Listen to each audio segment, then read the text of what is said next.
Cerita ini berasal dari Bapak Yakub, cuman itu bukan pengalaman pribadinya dia, melainkan pengalaman pribadi Mbah Buyutnya. Jadi Mbah Buyut itu kakek dari bapaknya dia. Dan kejadiannya itu mungkin sekitar awal tahun 30-an. Cerita ini juga sudah menjadi kisah yang turun-temurun dan masih sering dibicarakan di keluarga besar mereka. Jadi dulu kakek buyutnya Bapak Yakub ini, sebut aja namanya Mbah Parjo, tapi lebih gampangnya kita panggil Parjo aja. Jadi Parjo ini punya saudara kembar bernama Pardi. Dan dari kecil yang namanya Pardi ini sering sakit-sakitan. Beda dengan Parjo yang punya fisik kuat dan gak gampang sakit. Si Pardi ini kalau kena angin malam aja udah bisa sakit-sakit badannya. Padahal zaman dulu kan anak-anak kampung paling suka main di bawah sinar rembulan. Suatu hari, yang namanya Pardi itu terserang sakit panas selama beberapa hari. Karena zaman dulu kan orang biasa ke dukun atau yang mungkin lebih familiar sebutannya tabib gitu. Jadinya ya hanya dikasih ramuan atau sekedar dipijat kayak gitu. Belum ada dokter atau mantri. Nah, karena panasnya nggak turun-turun, semenjak sakit parah seperti itu, sikapnya Pardi jadi agak beda. Dia tiba-tiba suka marah-marah tanpa sebab, kadang bicaranya ngelantur, dan yang lebih parah lagi, Pardi itu pernah buang kotoran di sudut depan rumah, lalu kotorannya itu dimakan lagi. Orang tuanya sampai bingung harus kayak gimana. Sempat terpikir buat pasung si Pardi ini di kandang kerbau. Cuman Parjo nggak setuju karena ya dia merasa kasihan kan dengan saudara kembarnya. Dan dengan alasan bahwa Pardi selama ini nggak pernah nyakitin orang lain, akhirnya ya dia nggak jadi dipasung. Di tahun itu, orang-orang selalu berasumsi negatif kalau melihat sikap yang seperti Pardi tunjukkan. Ada yang berasumsi kalau Pardi pasti kena guna-guna atau mungkin kena santet, sampai beranggapan bahwa si Pardi ini kemungkinan kerasukan setan. Tapi ada juga tetangga yang ngerasa kasihan dan coba kasih saran untuk diobati ke orang pintar. Cuman orang tuanya selalu nolak dengan halus. Akhirnya ya itu, Pardi dibiarin gitu aja dengan sikapnya yang kadang normal, namun sering juga kumat dengan tiba-tiba teriak, nangis, ketawa sendiri atau loncat-loncat sendiri. Makin bertambahnya usia mereka, Parjo yang udah dewasa mulai bantu orang tuanya bertani di ladang. Sedangkan Pardi ya tetap tinggal di rumah mereka. Dan biasanya dia tinggal sendirian. Kalau bapak, ibu, dan si Parjo ini pergi ke ladang, Pardi tinggal sendirian di dalam rumah. Pintu rumah dipasang palang kayu dari luar sih, walaupun jendelanya tetap dibuka. Cuman jendelanya mereka tuh kan kayak ada penghalang yang terbuat dari kayu-kayu kecil. Mungkin kalau sekarang disebut teralis gitu ya. Cuman kalau sekarang kan dari besi, sedangkan zaman dulu itu dari kayu. Tujuannya ya supaya Pardi masih bisa menghirup udara segar dari luar. Biasanya kalau Pardi tinggal sendirian di rumah, dia itu akan berdiri di jendela depan rumah dan iseng manggilin orang-orang yang lewat di depan rumahnya. Seringnya sih anak-anak kecil yang lewat tuh godain Pardi dengan manggil, Lekdi, ayo dolanan jobo. Yang artinya, Lekdi, ayo main di luar. Kalau orang Jawa itu kan panggilan Lek biasanya untuk laki-laki yang usianya lebih dewasa ya. For your information aja. Nah, karena sering dipanggil Lekdi, jadi Pardi itu nyebut dirinya sendiri Lekdi saat bicara ke anggota keluarganya. Termasuk saat Parjo pulang dari ladang, Pardi pasti loncat-loncat kegirangan sambil teriak, Lekdi. Ya, entah mungkin karena wajah Parjo yang mirip dengan dia, jadi dia juga dipanggil Lekdi oleh Pardi. Singkat cerita, Parjo akhirnya berkeluarga dan punya 4 orang anak. Mereka tinggal di dekat rumah orang tuanya, jadi Parjo tiap hari pasti mampir ke sana sekedar buat ngelihat Pardi. Tiap hari pun Pardi akan selalu loncat ke girangan setiap ngelihat Parjo datang sambil teriak-teriak, Lekdi, sambil goyang-goyangin kepala gitu. Tahun demi tahun berlalu, orang tua mereka akhirnya tutup usia, dan Pardi nempatin rumah itu sendirian. Sebenarnya Parjo sempat berpikir buat ngajak Pardi tinggal dengan keluarganya. Tapi istrinya nolak karena ya takut aja gitu Pardi berbuat aneh-aneh saat suaminya nggak di rumah.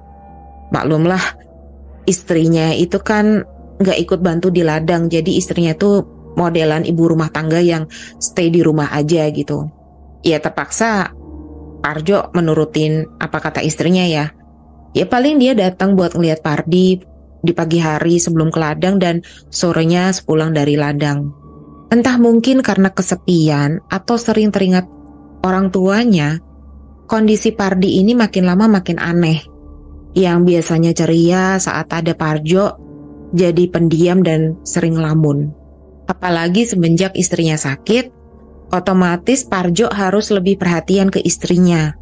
Walaupun tiap pagi pasti Parjo akan nyuruh salah satu anaknya ke rumah Pardi untuk ngantar makanan, tapi Parjonya sendiri udah beberapa hari nggak jenguk Pardi di sana. Setelah kondisi istrinya udah membaik, Parjo berniat untuk kembali ke ladang.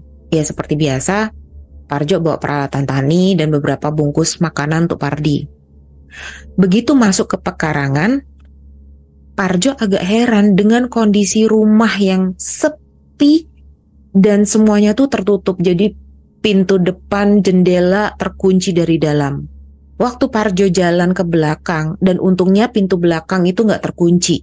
Begitu masuk, tercium aroma yang sangat menyengat. Bener-bener bikin mual. Parjo berpikir, jangan-jangan Pardi buang air sembarangan lagi. Kondisi di dalam rumah udah seperti kapal pecah.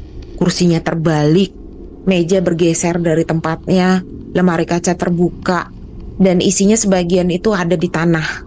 Jadi rumah mereka zaman dulu itu memang gak ada lantai ubin ataupun keramik gitu ya. Jadi modelan lantai masih tanah gitu. Dan ada beberapa bungkus makanan yang udah basi di meja makan.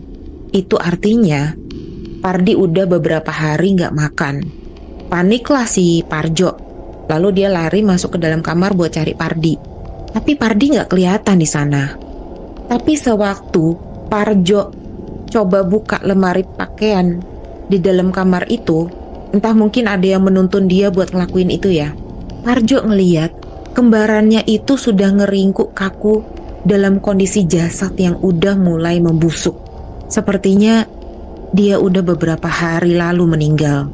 Cuman gini guys, anehnya menurut pengakuan anaknya yang sempat nganterin makanan, dia ngeliat Pardi itu masih hidup sehari sebelum mayatnya ditemukan. Bahkan sempat nerima bingkisan makanan itu. Ya, karena di zaman itu belum umum ya buat ngelakuin semacam otopsi, apalagi di kampung. Jadi keluarga dan warga setempat menganggap kematian Pardi ini ya akibat tidak makan selama beberapa hari dan depresi. Setelah dilakukan penguburan yang layak untuk Pardi, sekitar beberapa hari kemudian, ada beberapa pemuda yang baru pulang dari nonton layar tancap di desa sebelah.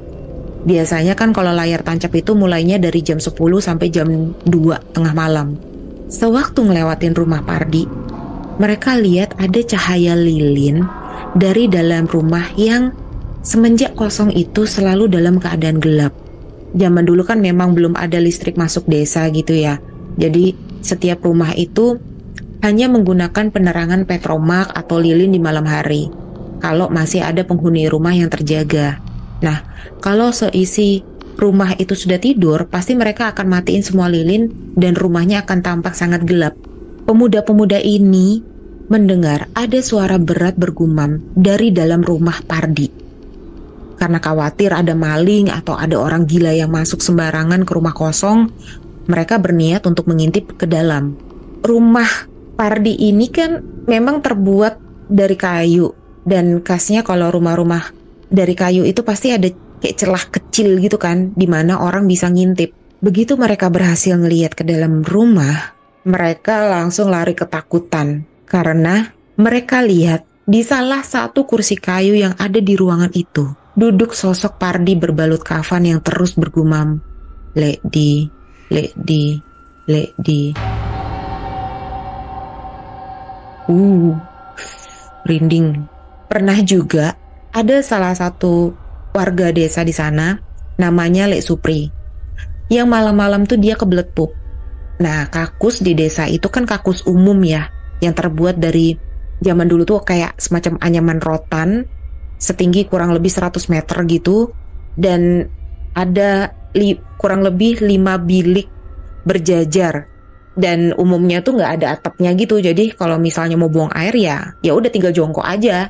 Kepala tuh kalau misalnya kalian punya badan tinggi malah bisa ngelihat kesana kesini gitu, walaupun nggak bisa ngintip gitu, nggak bisa, nggak aman kok. Nah, kalau mau menuju ke kakus itu kan harus nyebrangin sungai dari jembatan bambu. Sewaktu Lek Supri sampai di ujung jembatan, dia ngeliat ada pundak orang di semua biliknya. Karena kondisi di situ gelap, jadi kelihatan hanya siluetnya aja. Waktu udah nungguin lama kok nggak ada yang bergerak keluar dari bilik itu. Karena nggak tahan, Lek Supri mendekat supaya yang di dalam tuh ngerasa sungkan dan cepat pergi dari sana. Lek Supri pura-pura batuk sekali, kayak batuk kasih kode gitu yang kayak gitulah. Cuman nggak ada reaksi. Terus dia batuk-batuk lagi. Masih nggak ada yang gerak. Sampai akhirnya Lek Supri bertanya, "Permisi, kalau sudah ada yang selesai, Mbok ya cepet-cepet keluar. Saya juga pengen pakai kakusnya." Lalu tiba-tiba ada sosok yang paling dekat dengan Lek Supri, pelan-pelan dia berdiri. Lek Supri langsung kaget waktu lihat sosok itu berbalik. Ternyata itu adalah Pardi dengan tatapan kosong berbalut kafan, sambil gerakin kepalanya ke kanan dan ke kiri dan bergumam, "Lek di, Lek di."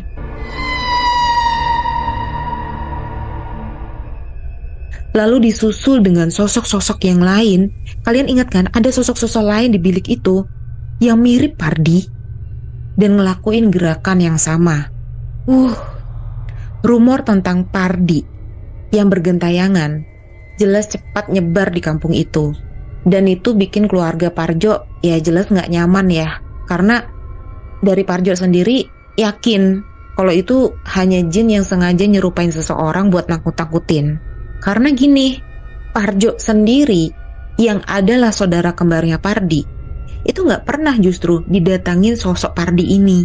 Cuman kalau dipikir-pikir, menurut Pak Yakub, orang-orang yang ditakutin itu dulu memang pernah ganggu Pardi semasa dia hidup. Ya walaupun hanya menggoda, Lek di, ayo dolanin jobo. Ya itu anggaplah cuman suuzon mereka aja ya. Semoga hal itu salah sih. Tapi untungnya teror-teror seperti itu hanya berlangsung selama 40 hari. Setelah tahlilan hari yang ke-40, teror Lek Di ini sudah hilang dengan sendirinya. Aku nggak tahu ya, karena aku sendiri non-muslim. Tapi memang aku pernah dengar dari teman-temanku yang muslim, sebagian besar itu berpendapat bahwa nggak ada tuh yang namanya 7 harian, 10 hari, 40 hari. Kalau yang sudah meninggal ya that's it, selesai urusannya. Kalau misalnya ada yang sosok orang yang sudah meninggal datang, itu hanya jin yang menyerupai.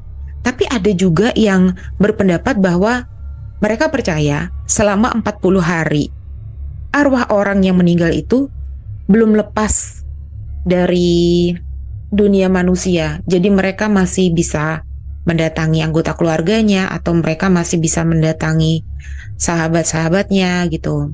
Ya mungkin untuk menyampaikan sebuah pesan atau sekedar untuk say goodbye gitu. I don't know. Aku sendiri nggak terlalu yakin, dan di sini aku harapkan bukan untuk menjadi ajang perdebatan ya. Apapun yang kalian percayai, aku hormati, dan aku harap yang mendengarkan ini juga bisa saling menghormati kepercayaan orang satu sama lain.